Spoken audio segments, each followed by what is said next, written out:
प्रदेश शामिल हो चुके हैं। तो यह है पूरा इतिहास। अब मैं उम्मीद करता हूं पूरा का पूरा राज्य आप समझ गए होंगे। एक बार मैं शॉर्ट रिवीजन कर देता हूं 1956 से। मैंने जो एक तरफ बताया कि राज्य पुनर्गठन अधिनियम 1956 के माध्यम से एक साथ, ये सवाल पूछा जाएगा, पहला सवाल, एक साथ भारत में 14 राज्य और 6 केंद्र शासित प्रदेशों का गठन किया गया। उसके बाद 1960 में गुजरात का, 1963 में नागालैंड का, 1966 में हरियाणा का, 1971 में हिमाचल प्रदेश का और 1972 में मणिपुर, त्रिपुरा और मेघालय का, 1987 में मिजोरम, अरुणाचल प्रदेश और गोवा का और सन 2000 में 3 तिथियों में 1 नवंबर, 9 नवंबर और 15 नवंबर को क्रमशः छत्तीसगढ़, उत्तराखंड और झारखंड का गठन किया गया और 2 जून 2014 को तेलंगाना को भारत में 29वें राज्य के रूप में गठित किया गया। लेकिन आगे चलकर आपने देखा कि मैंने आपको यहां बताया भी कि जम्मू एंड कश्मीर पुनर्गठन अधिनियम 2019 के माध्यम से जम्मू कश्मीर को 2 केंद्र शासित प्रदेशों में विभक्त कर दिया गया और उसके पश्चात इसे 31 अक्टूबर 2019 को लागू कर दिया गया और 31 अक्टूबर 2019 को भारत में 28 राज्य और 9 केंद्र शासित प्रदेश हो गए। लेकिन आगे चलकर के फिर आप देखते हैं दादर नागर हवेली एवं दमन दीव अधिनियम 2019 के तहत दोनों केंद्र शासित प्रदेशों को एक साथ संयुक्त रूप से एक केंद्र शासित प्रदेश बना दिया गया और इसलिए भारत में केंद्र शासित प्रदेशों की संख्या 9 से घटकर 8 हो गई और राज्यों की संख्या 28 ही रही और इसे 26 जनवरी 2020 को लागू कर दिया गया और इस प्रकार वर्तमान में भारत में 28 राज्य और 8 केंद्र शासित प्रदेश हैं। तो भाग 1 से लेकर अनुच्छेद 1, 2, 3, 4 के बारे में विस्तार पूर्वक पहले मैंने समझाया। उसके पश्चात राज्यों के पुनर्गठन की प्रक्रिया को समझाया। उसके बाद आजादी के पश्चात जो बिखरा हुआ भारत था उसे किस श्रेणियों में विभक्त किया गया था उसके बारे में समझाया। उसके बाद देशी रियासतों का इतिहास समझाया और फिर भारत में किस प्रकार से राज्यों का गठन क्रमवार तरीके से हुआ, इसके लिए कौन कौन सी समितियां बनाई गई, भारत में राज्यों का गठन का आधार भाषा क्यों बना, प्रशासनिक सुविधा क्यों नहीं बन पाई, इन सब की चर्चा मैंने करके पहला टॉपिक अभी समाप्त किया। लेकिन अभी 10% कहानी बाकी है। ठीक है, अब इसमें एक हिस्सा भी और बाकी है जहां एक तरफ आपने अनुच्छेद 3 के तहत देखा था कि संसद के पास ऐसी शक्ति है कि वह राज्यों के नाम में परिवर्तन कर सकती है और समय के साथ साथ कुछ राज्यों के नाम में परिवर्तन किया गया। जितने हमारे ऐप के साथी हैं ना, जो एडमिशन ले चुके हैं, जो क्लास कर रहे हैं, अभी मैं आपसे बातचीत नहीं कर पा रहा हूं, कल से आपके साथ हमारी बातचीत शुरू हो जाएगी क्योंकि अभी YouTube पर पब्लिकली क्लास है। जब YouTube पर क्लास है तो मैं बातचीत कम करता हूं, पढ़ाने पर ज्यादा फोकस करता हूं क्योंकि वहां हर तरीके के स्टूडेंट होते हैं, गंभीर छात्र भी होते हैं और अगंभीर छात्र भी होते हैं और अगंभीर छात्र के कमेंट को देखकर कई बार इरिटेशन भी हो जाता है, बातचीत भी हो जाती है, तो कई बार आपका भी मूड डिस्टर्ब हो जाता है, मेरा भी हो जाता है। तो उधर कमेंट को ना देखकर जब YouTube पर पब्लिकली क्लास होती है, फिलहाल हमारी क्लास में गंभीर बच्चे ही ज्यादातर आते हैं, लेकिन कई बार 10% बच्चे नहीं आ जाते हैं जो गंभीर बच्चों को भी परेशान करते हैं और क्लास को भी डिस्टर्ब कर देते हैं। इसलिए उस समय हम यहाँ ध्यान न करके पूरा फोकस अपने क्लास में करते हैं। लेकिन जैसे ही ऐप पर हम आते हैं, बच्चों से हम बातचीत शुरू करते हैं, उनके एक एक डाउट को लेते हैं। अगर कोई डाउट किसी भी प्रकार का कहीं है और उनके किसी भी और भी समस्याओं का समाधान करने का वहां प्रयास किया जाता है क्योंकि वो सारे गंभीर बच्चे वहां होते हैं। लेकिन फिर भी किसी भी टॉपिक पे कोई ऐसा पॉइंट छोड़ा ही नहीं जाता कि जहां डाउट की गुंजाइश बच जाए। अब मुझे एक पॉइंट इसमें और बता देना है कि समय के साथ साथ मैंने देखा है कि भारत में बहुत सारे राज्यों के नाम में परिवर्तन हुआ और जो राज्यों के नाम में परिवर्तन हुआ, कई बार आयोग ने वहां से सवाल पूछ लिया कि किस वर्ष किस राज्य के नाम में परिवर्तन हुआ, पुराना नाम उसका क्या था और नया नाम क्या हुआ। इसको लेकर के भी हमारे एग्जामिनेशन में क्वेश्चन आ जाता है। तो एक हेडिंग बनाइए, राज्य क्षेत्रों के नामों में परिवर्तन। एक हेडिंग बनाइएगा, राज्य क्षेत्रों के नामों में परिवर्तन। राज्य क्षेत्रों के नामों में परिवर्तन।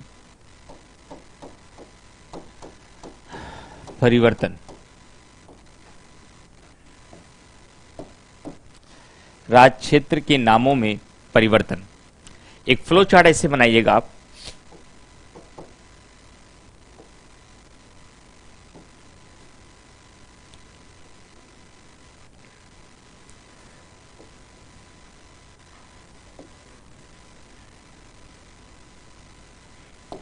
और इसे 3 भागों में विभक्त कर दीजिएगा कि किसी भी राज्य का परिवर्तन नाम में कब हुआ और उनका पूर्व नाम क्या था और वर्तमान नाम क्या है।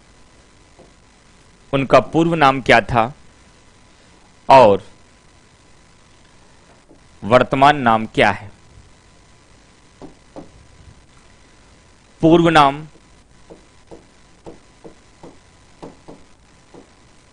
सॉरी यहां लिखिएगा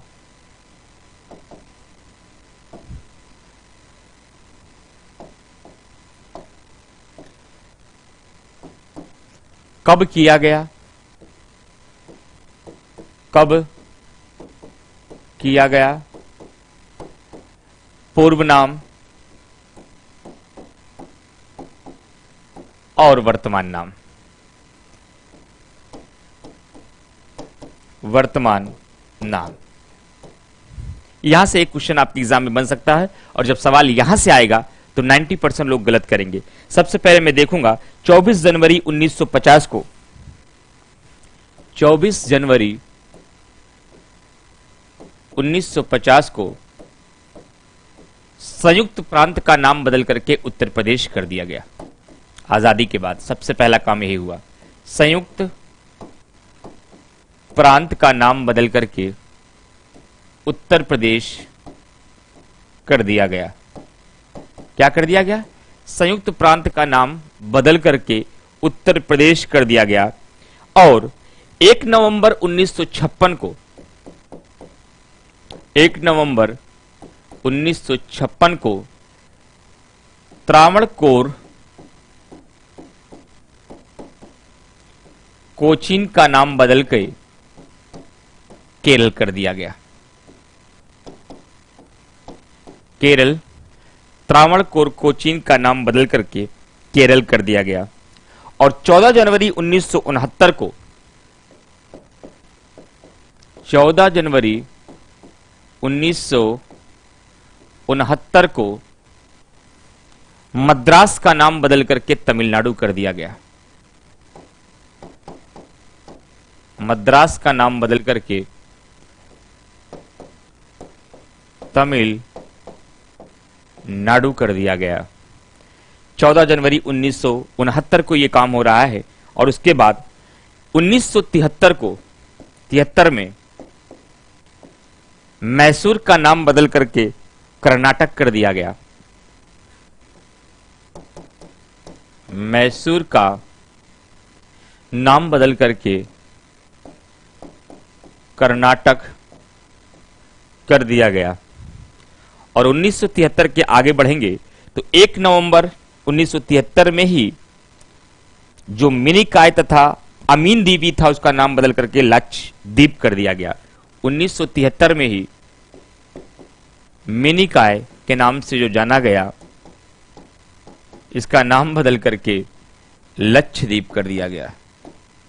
लक्षद्वीप कर दिया गया। इतने पॉइंट को नोट करिए, फिर इसमें रफ करके आगे चीजें हम जोड़ देते हैं। या फिर इसको ऐसे भी हम कर सकते हैं, ऊपर वाला नोट करिए, इसको हम स्लाइड से ऊपर बढ़ा देते हैं ताकि आगे वाली चीजों को हम जोड़ दें।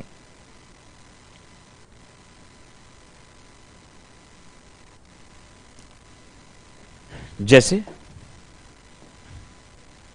इसको हम ऐसे कर सकते हैं, ठीक। और इसकी ये रेखा मिटा करके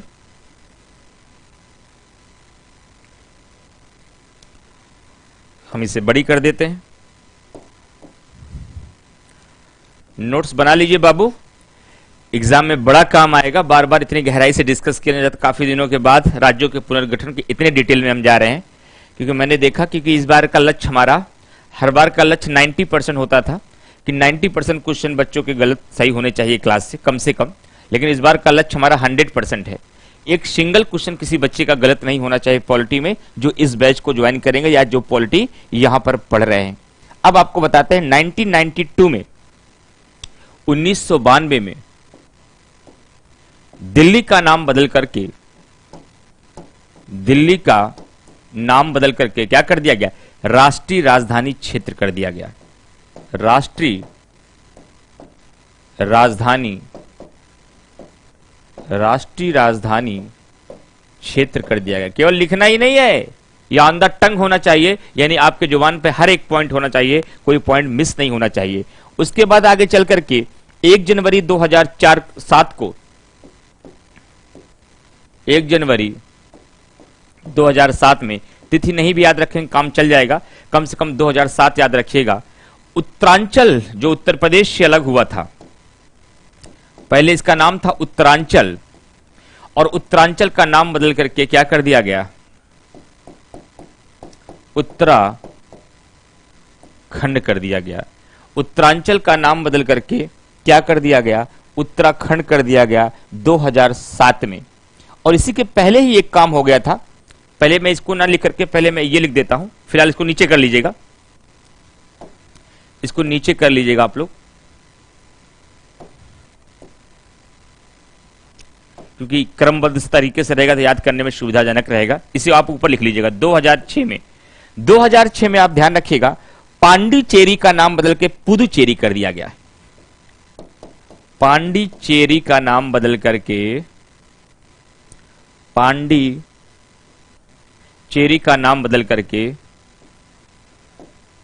पुदुचेरी कर दिया गया। और सबसे नवीनतम परिवर्तन जो इसमें हुआ है और जो सबसे लास्ट परिवर्तन हुआ है वह हुआ है ओडिशा का, और ओडिशा का नाम 2011 में बदल करके ओडिशा कर दिया गया। ओडिशा का नाम बदल करके 2011 में ओडिशा कर दिया गया, ओडिशा कर दिया गया। तो इसी के तहत अनुच्छेद 3 के तहत किया गया ये सारा सब कुछ परिवर्तन है, नाम में परिवर्तन है। श्री राम जी कह रहे हैं सर मुझे रिकॉर्डेड लेक्चर देखने में ज्यादा मजा आता है लाइव लेक्चर की बदौलत। ऐसा इसलिए होता होगा ना, कुछ लोगों को हो सकता है कि कंफ्यूजन इस बात को लेकर के हो जाता हो ना, बच्चे कई डिस्टर्बेंस कर देते हैं। जिन बच्चे जो हमारे गंभीर छात्र हैं, जो बहुत सीरियस कैंडिडेट हैं, अगर आपको यूट्यूब पर या किसी भी लाइव क्लास में किसी भी प्रकार का कोई डिस्टर्बेंस होता है तो एक तरीका अपनाया करिए, चैट बंद कर दीजिए, क्लास को चलने दीजिए, किसी को देखिए मत कौन बच्चा क्या कमेंट लिख रहा है, केवल आप अपने पर काम करिए, यही तरीका है। ठीक है, तो ये सारी चीजें आप याद रखिएगा। ये भी आपके एग्जामिनेशन में अगर कभी ऐसा सवाल आएगा तो 90% संभावना है कि बच्चे यहां से गलत करके आएंगे और आप यहां सही करके आएंगे। तो आपको वर्ष भी याद रखना है, राज्यों का नाम भी याद रखना है, वर्तमान नाम उनका क्या हो चुका है इसे भी याद रखना है। इसके अलावा केवल एक सवाल और बन सकता है कि राज्यों के गठन के बाद, और इसमें नेहरू जी का बड़ा प्रयास रहा, वो चाहते थे कि पूरे भारत के राज्यों को कुछ छोटे छोटे समूहों में बांट करके क्षेत्रीय परिषदों का गठन किया जाए। कहानी तो बहुत लंबी है, मेंस में जब क्वेश्चन आंसर आता है तो क्षेत्रीय परिषद की भूमिका हमें आंसर लिखना होता है कई बार, तब तो वहां विस्तार पूर्वक हम समझाते हैं, लेकिन यहां विस्तार पूर्वक नहीं समझाना है आपको, केवल मुझे आपको इतना बताना है इन सभी राज्यों के बाद भारत में, पूरे भारत को में 5 क्षेत्रीय परिषदों का गठन किया गया। पूर्वोत्तर क्षेत्रीय परिषद, उत्तर क्षेत्रीय परिषद, दक्षिण क्षेत्रीय परिषद, पश्चिम क्षेत्रीय परिषद और मध्य क्षेत्रीय परिषद। और इन क्षेत्रीय परिषदों का मुख्यालय कहां पर है, आयोग ने सवाल पूछा है, आयोग ने यहां से सवाल पूछा है। तो 5 क्षेत्रीय परिषद भी हैं, उनका नाम जान जाइए और उनका मुख्यालय क्या है इसे नोट कर लीजिए, क्या पता एक सवाल कभी एग्जामिनेशन से यहां भी आ जाए। इसको स्क्रीनशॉट ले लीजिए, मैं आगे बढ़ना चाहूंगा, इसका स्क्रीनशॉट ले लीजिए, मैं आगे बढ़ना चाहूंगा।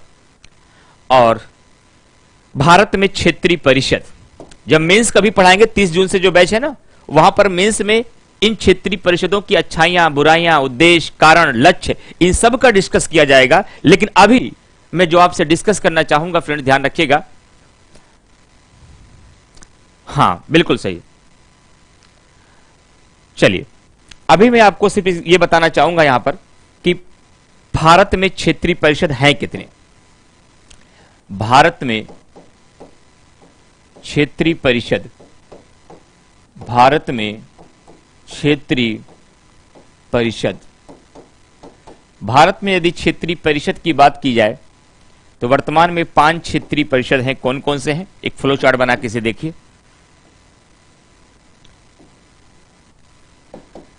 1 2 3 4 एंड 5। पूर्वोत्तर क्षेत्रीय परिषद, पूर्वोत्तर क्षेत्रीय परिषद,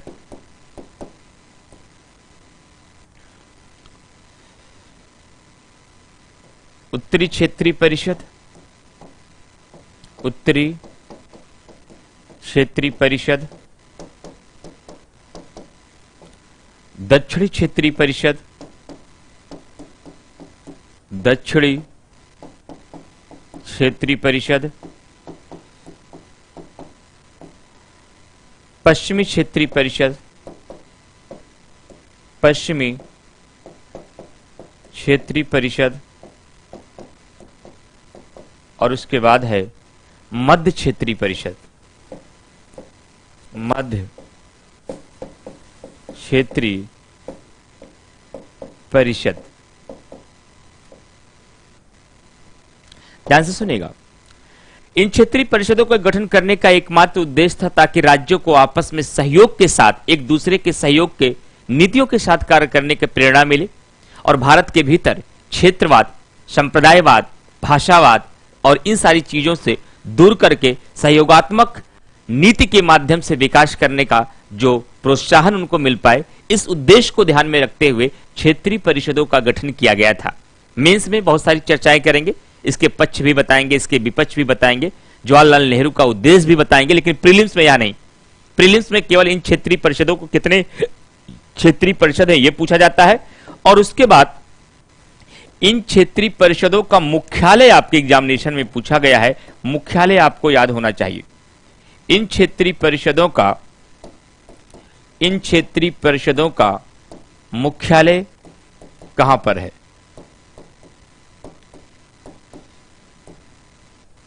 इसको भी आप नोट करिए। इनका मुख्यालय कहां पर है? अगर इनकी मुख्यालय की बात की जाए फ्रेंड्स, तो ध्यान रखिएगा, जहां एक और पूर्वी क्षेत्रीय परिषद का मुख्यालय कोलकाता है, कोलकाता है, ये क्वेश्चन पूछा गया है। तो उत्तरी क्षेत्रीय परिषद का मुख्यालय दिल्ली है, और दक्षिणी क्षेत्रीय परिषद का मुख्यालय चेन्नई है, और पश्चिमी क्षेत्रीय परिषद का मुख्यालय मुंबई है। और एक बार यह भी क्वेश्चन पूछा गया है कि मध्य क्षेत्रीय परिषद का मुख्यालय कहां पर है? मध्य क्षेत्रीय परिषद का मुख्यालय कहां पर है?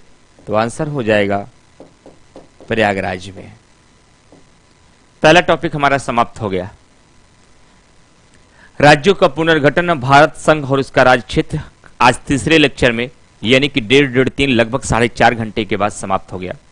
अब जितने भी साथी YouTube पर क्लास कर रहे हैं, जरा कमेंट करके बताइएगा, क्या अब ये भरोसा हो गया है कि राज्यों के पुनर्गठन से कोई भी क्वेश्चन किसी भी लेवल पे हमसे पूछा जाएगा प्रीलिम्स में, चाहे वो पीसीएस के एग्जाम में या किसी भी। फिलहाल हमारा लक्ष्य 2023 पीसीएस का है, लेकिन 2023 के लक्ष्य को जो मैंने आपसे वादा किया है कि पॉलिटी के क्लास में इस बार मेरा लक्ष्य है, हमारा क्लास करने वाला कोई एक भी बच्चा एक सिंगल क्वेश्चन गलत करके ना आए। इसके लिए अब आपको क्या करना है? मैंने अपना काम कर दिया। राज्यों का पुनर्गठन पूरे डिटेल, पूरे कॉन्सेप्ट, पूरे फैक्ट के साथ हर इन बिंदुओं की चर्चा मैंने कर दी जहां से आपके एग्जामिनेशन में सवाल पूछे जाते हैं, और ऐसे किसी भी बिंदु की मैंने चर्चा नहीं की जो अनावश्यक आपके एग्जाम के लिए होता है। लेकिन फिर भी इसका यूज आप कैसे करेंगे, यूटिलाइज कैसे करेंगे, कैसे इसकी तैयारी की जाए कि राज्यों के पुनर्गठन से आने वाला एक सिंगल सवाल हमारा एग्जाम में गलत ना हो जाए। क्या पढ़ना ही काफी है? पढ़ना ही काफी नहीं है। इससे केवल आप 70% अभी कर पाएंगे, अभी 30% कहानी बाकी रह जाएगी। उस 30% का गैप कैसे भरा जाए? उस 30% के गैप को भरने के लिए आज ही जाइएगा, कल से आपको यह काम स्टार्ट कर देना है, क्योंकि आज हमारा पहला टॉपिक समाप्त हो गया। आपको करना क्या होगा? जाइए प्रीवियस ईयर का कोई क्वेश्चन उठाइए। वैसे आपके बीच सबसे ज्यादा प्रचलित घटना चक्र है, जिसमें त्रुटियां कम है, ठीक ठाक सही सब कुछ उसमें दिया गया है। कोई वहां पर कोई अभ्यास प्रश्न में वही प्रश्न है जो पिछले परीक्षाओं में पूछे गए, कोई नया प्रश्न नहीं है। लेकिन कमाल की बात यह है कि उसमें पूछे गए केवल पीसीएस के प्रश्न ही नहीं है।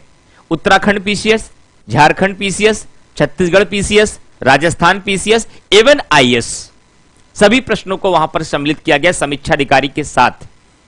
तब आपका काम क्या है? पिछले 20 वर्षों में टॉपिक का नाम वहां घटना चक्र में दिया गया होगा संघ एवं उसका राज्य क्षेत्र।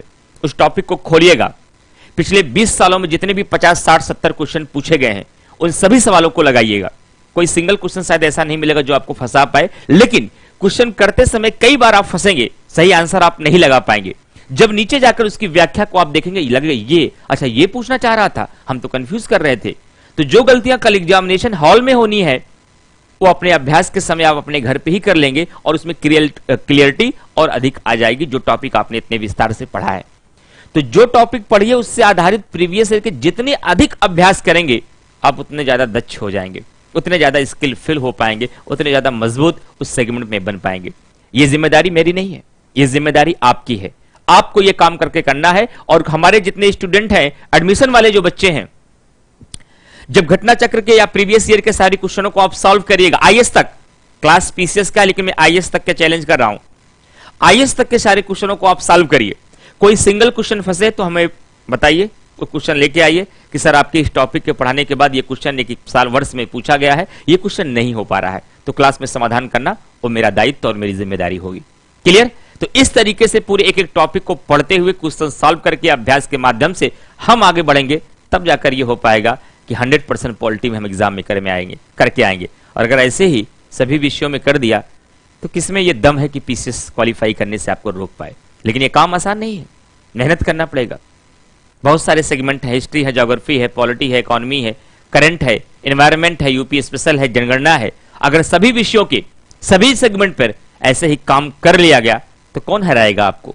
लेकिन उसके लिए पहले रणनीतिक तरीके से आपको काम करना पड़ेगा। ठीक है, पहला चैप्टर हमारा समाप्त हुआ और दूसरे टॉपिक की तरफ हम लोग बढ़ते हैं। लेकिन उससे पहले सबका कमेंट जानना चाहेंगे। मैंने बीच में आपसे कोई भी बातचीत नहीं की है, तो सभी लोग थंब देकर बताइए कि क्या पूरा पहला टॉपिक हमने अच्छे से कंप्लीट कर दिया। और मेंस पढ़ना है अगर इसी लेवल पर, मेंस लेवल पर कैसे आंसर राइटिंग की जाएगी, मेंस में अपने पॉलिटी पर कैसे मजबूत पकड़ बनाई जाए, 30 जून से हम लेके आ रहे हैं अपने यूपी पीसीएस पॉलिटी का मेंस बैच, जिसमें एडमिशन स्टार्ट हो गया है। एडमिशन के लिए आप कॉल कर सकते हैं 9560892979 पे आप कॉल कर सकते हैं, वहां पूरी डिटेल आपको मिल जाएगी। और हमारा बैच ज्वाइन करने के लिए GSW इमरान 5 का आप इसमें यूज करेंगे तो आपको 5% का डिस्काउंट भी मिल जाएगा। ये हमारा कूपन कोड होगा। 2 मेंस का बैच हमारा आ रहा है, एक इंडियन पॉलिटी का और दूसरा आपका यूपी स्पेशल का। फिर वहां आपको यह हुनर भी सिखाएंगे कि मेंस में आंसर राइटिंग कैसे करते हैं। जो लिखने की शैली सबसे कमजोर शैली है, उसे भी हम सबसे मजबूत शैली बनाने का प्रयास करेंगे। ठीक है फ्रेंड्स, चलिए। शंकर, अक्षय, अनीता, दीपक प्रजापति, मनीषा, मनोज सोलोनी, सबको बहुत शुक्रिया। चलिए आगे बढ़ते हैं सीधा अपनी क्लास की तरफ। Topic number 2। अब एक और फैक्चुअल टॉपिक की तरफ हम आगे बढ़ना चाहेंगे। और फैक्चुअल टॉपिक क्या होगा? एक इस बार भी पीसीएस में एक सवाल अनुसूचियों से पूछा गया, एक सवाल भाग से पूछा गया और एक सवाल स्रोत से भी पूछा गया। तो शेड्यूल से, भाग से और स्रोत से हमारे एग्जामिनेशन में बहुत सारे क्वेश्चन पूछे जाते हैं। और ये फैक्चुअल इंफॉर्मेशन हम कई बार छोड़ देते हैं, और हमें छोड़ना कुछ भी नहीं है जहां से सवाल आते हैं। तो अब हम 3 टॉपिक एक साथ डील करेंगे, हमारे संविधान की अनुसूचियां, भाग और स्रोत। तो हेडिंग बनाइए, अनुसूचियां। अनुसूचियां पढ़े तो आप बहुत बार होंगे, लेकिन इस बार हमारे साथ पढ़ेंगे तो निसंदेह रूप से कुछ नई जानकारी भी मिलेगी, कुछ नए तरीके से आप अनुसूचियों को याद भी कर पाएंगे। बहुत सारे कॉन्स्टिट्यूशनल अमेंडमेंट भी आएगा, यानी कि संविधान संशोधन भी आएगा, बहुत सारे नए प्रावधान भी आएंगे। सब कुछ आसानी से आपको यहां पर क्लास में ही तैयार हो जाएगा। नहीं, ये क्लास यूट्यूब पर नहीं चलेगी। बहुत सारे बच्चे कह रहे हैं सर ये क्लास यूट्यूब पर चलेगी। नहीं, जब भी कोई नया बैच हम स्टार्ट करते हैं तो 1-2 क्लास यूट्यूब पर आती है बच्चों को जानकारी के लिए। और इस बात को भी आप लोग देख पाए, जो हमसे नहीं परिचित, ज्यादातर छात्र तो परिचित होंगे नहीं किसी न किसी क्लास में, काफी दिनों से आप लोग पढ़ रहे हैं हमसे। और जो नए छात्र कम से कम उनको पता चल पाए कि किस लेवल की तैयारी जीएस वर्ल्ड के प्लेटफॉर्म पर कराई जा रही है, कितनी गहराई के साथ किसी टॉपिक को डील किया जा रहा, और इसी गहराई और इसी अंदाज और इसी तरीके के साथ पूरी पॉलिटी कंप्लीट की जाएगी आपकी। और लेकिन ये क्लास कल से केवल उन्हीं बच्चों को मिल पाएगी जिनका इनरोल है, जिनका एडमिशन हो चुका है। केवल ऐप पर क्लासेस होगी, कल से ये यूट्यूब पर क्लासेस नहीं है। हेडिंग बनाइए, अनुसूचियां। अनुसूचियां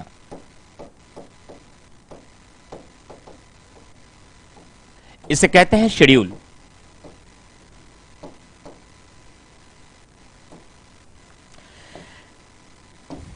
अनुसूचियों को पढ़ने के लिए जो पहला फैक्चुअल इंफॉर्मेशन यहां बहुत सारी आपको याद करनी पड़ेगी। पहला क्वेश्चन बनता कैसे, उसी आधार पर हम समझने का इसे प्रयास करेंगे कि मूल संविधान में कितनी अनुसूचियां थी। मूल संविधान में अनुसूचियां, मूल संविधान में अनुसूचियां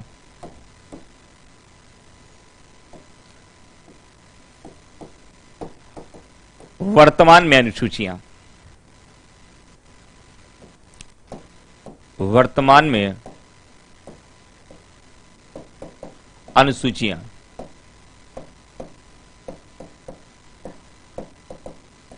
और एक तीसरा पॉइंट बनेगा संविधान संशोधन के माध्यम से जोड़ी गई अनुसूचियां। संविधान संशोधन के माध्यम से, संशोधन के माध्यम से जोड़ी गई अनुसूचियां।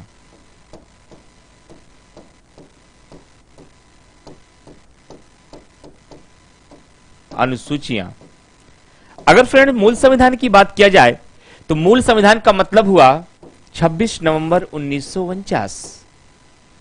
26 नवंबर 1949 जब हमारा संविधान बनकर तैयार हुआ था। और मूल संविधान में कितनी अनुसूचियां थी? 8। वर्तमान में कितनी अनुसूचियां हैं आज की तिथि में? वर्तमान में अनुसूचियों की बात किया जाए तो अनुसूचियों की संख्या है 12। तो सवाल उठता है, अनुसूचियों की संख्या 8 से 12 एक झटके में हुई, एक क्रम में हो गई, या समय के साथ साथ इसमें बहुत सारा संशोधन करना पड़ा? तो इसका आंसर है कि सर समय के साथ साथ बहुत सारे संविधान संशोधनों के माध्यम से अनुसूचियों को जोड़ा गया है। क्या? समय के साथ साथ बहुत सारे संविधान संशोधनों के माध्यम से अनुसूचियों को जोड़ा गया है। इसलिए मैंने एक हेडिंग बनाई है कि संविधान संशोधन के माध्यम से जोड़ी गई अनुसूचियां। क्या? संविधान संशोधन के माध्यम से जोड़ी गई अनुसूचियां। इसका मतलब है कि 9वीं अनुसूची को जोड़ा गया संविधान संशोधन के माध्यम से, 10वीं अनुसूची को जोड़ा गया संविधान संशोधन के माध्यम से, 11वीं अनुसूची को जोड़ा गया संविधान संशोधन के माध्यम से, और 12वीं अनुसूची को जोड़ा गया है संविधान संशोधन के माध्यम से। ध्यान रखिएगा, पूरी पॉलिटी को पढ़ते समय यहीं पर आपको एक चीज और भी ध्यान रख लेना है। हम कोई अलग से आपको संविधान संशोधन की क्लास नहीं पढ़ाएंगे, लेकिन संविधान संशोधन की प्रक्रिया जरूर बताएंगे। हम अलग से कोई आपको अनुच्छेद नहीं पढ़ाएंगे, लेकिन पूरे पॉलिटी के पढ़ने के क्रम में सारे संविधान संशोधन आपको तैयार हो जाएंगे। अभी मैंने पहला टॉपिक पढ़ा है, केवल आपके सामने 2 संविधान संशोधन आए, पता नहीं आपने ध्यान दिया या नहीं। उसको आपको संविधान संशोधन के क्रम में नोट कर लेना चाहिए। जैसे 5वें संविधान संशोधन 1955 के माध्यम से यह व्यवस्था कर दिया। नोट करिए, याद है कि भूल गए हैं? रिकॉल करिए।